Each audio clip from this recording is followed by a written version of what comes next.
Nggak nyangka kan, anime ini bakal jadi salah satu anime yang paling epic di musim kemarin. Dan bahkan menurutku lebih dari Chainsaw Man deh kayaknya.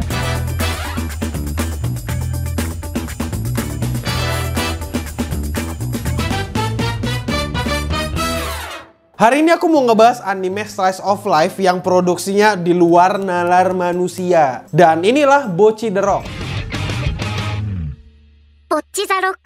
Buat kau yang bertanya-tanya, ada apa dengan produksi animenya Bocchi the Rock? Sebentar dulu, aku bakal bahas ceritanya sedikit-sedikit biar kau yang di dalam gua itu bisa ngerti sama ceritanya Bocchi the Rock. Jadi, anime ini itu bercerita tentang seorang anak yang bernama Bocchi, dan dia itu orang yang gak bisa bersosial. Tapi dia itu pengen jadi musisi terkenal. Ya, itulah pada dasarnya Bocchi the Rock. Kita bahas dulu sedikit tentang cerita di animenya. Pertanyaannya, apa yang spesial dari anime ini? Pertama, kita bahas dulu ceritanya. Untuk kalian yang nggak tahu Bocchi the Rock ini adalah anime yang diadaptasi dari komik 4 panel. Pertanyaannya adalah, apa yang spesial dari anime ini? Apa yang membuat anime ini bisa stand out dibandingkan anime lain? Karena kalau dipikir-pikir, anime ini out of nowhere bisa narik perhatian penonton, bahkan di tengah judul-judul gede kayak Chainsaw Man, Spy Family, Mob Psycho, Boku no Hero Academia, Bleach, dan lain-lain yang banyak lah itu. Pada dasarnya anime ini sama dengan anime musik lain. Anime ini ya sekedar jualan cute girls doing cute thing atau cute girls doing each other kalau di Twitter. Dan anime ini sebenarnya nggak beda jauh dengan Ki-On. Sama-sama anime musik, isinya 4 orang apa 5 orang, aku juga lupa. Pokoknya ya band-band musik juga. Di anime ini kita nggak cuma diajak untuk ngetawain orang yang punya mental health problem. Anime ini ngajak kita untuk ngelihat perkembangannya Bocchi dalam kehidupan sosialnya. Sebenarnya anime ini punya cerita yang cukup deep yang nanti mungkin akan kubahas. Makanya kau like video ini atau komen lah kalau misalnya mau lihat. Kau pikir spesialnya Bocchi cuma sampai sana aja? Sayang sekali enggak. Coba pikirkan bagaimana anime Bocchi the Rock hype-nya itu bisa mengalahkan judul besar kayak Chainsaw Man, Spy Family, Mob Psycho, dan Blue Lock, dan apapun itu namanya. Selain ceritanya yang deep, sebenarnya anime ini punya cerita yang cukup heartwarming dan lucu parah. Jadi itulah nilai jual dari anime ini. Tapi apakah itu cukup untuk mengalahkan hype dari judul-judul anime barusan? Ya jelas itu belum cukup, terutama kalau belum beli baju wibu lokal di Bit.ly/toko CS. Tapi serius, anime dengan model gitu doang itu nggak mungkin cukup kuat untuk menggeser judul-judul besar yang kusebutkan barusan. Dan yang membuat Bocchi ini spesial adalah animasinya. Anime ini nggak akan terjadi kalau misalnya desainer karakternya Bocchi itu yang bernama Kerorira itu nggak ketemu dengan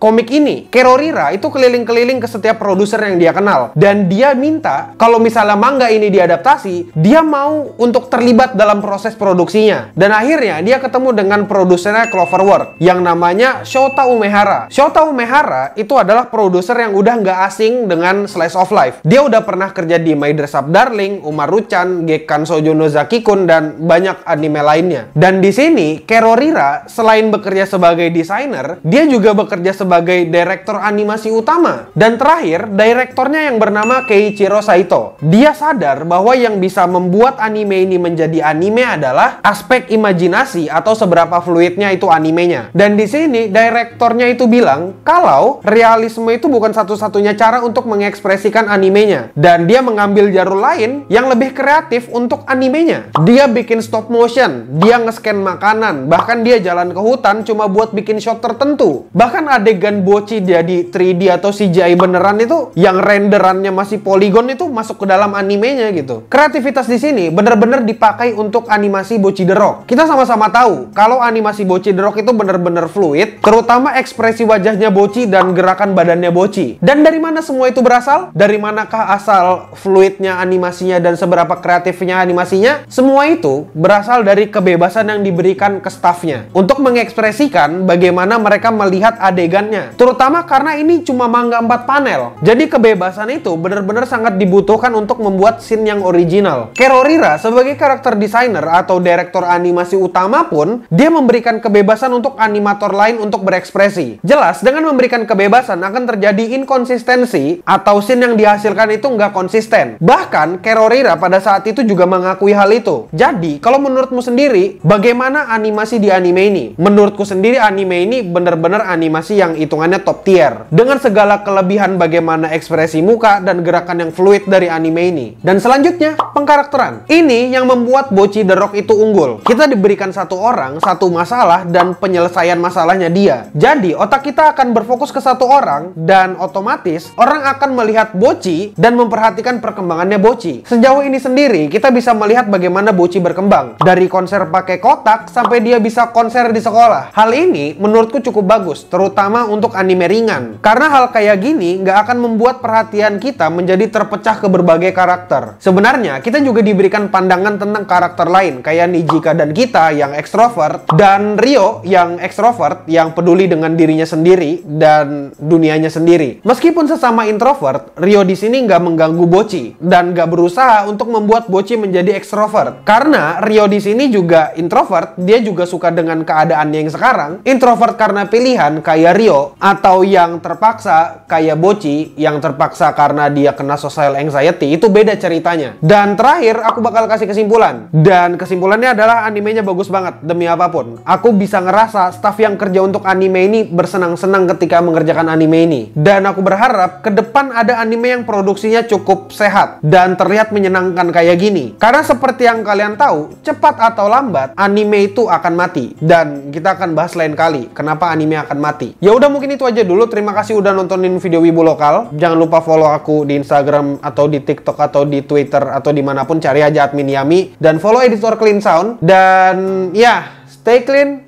and sound. Oh iya, bentar. Aku mau tanya, apakah Bocchi the Rock itu lebih dari Ki-on? Jawabannya iya dan enggak. Kalau secara animasi, jelas Bocchi the Rock itu juara mampus, nggak bisa dikalahin. Kalau Ki-on itu juaranya di musik. Orang kalau mau membandingkan persahabatan tai kucing itu nggak perlu dibandingkan lah ya, karena dua-duanya sama-sama bagus. Tapi aku suka Bocchi the Rock untuk sekarang karena kelihatan ada step up dan evolusinya gitu. Nggak cuma jual cute girls doing cute things atau cute girls doing each other. Ya udah, itu aja dulu lah ya.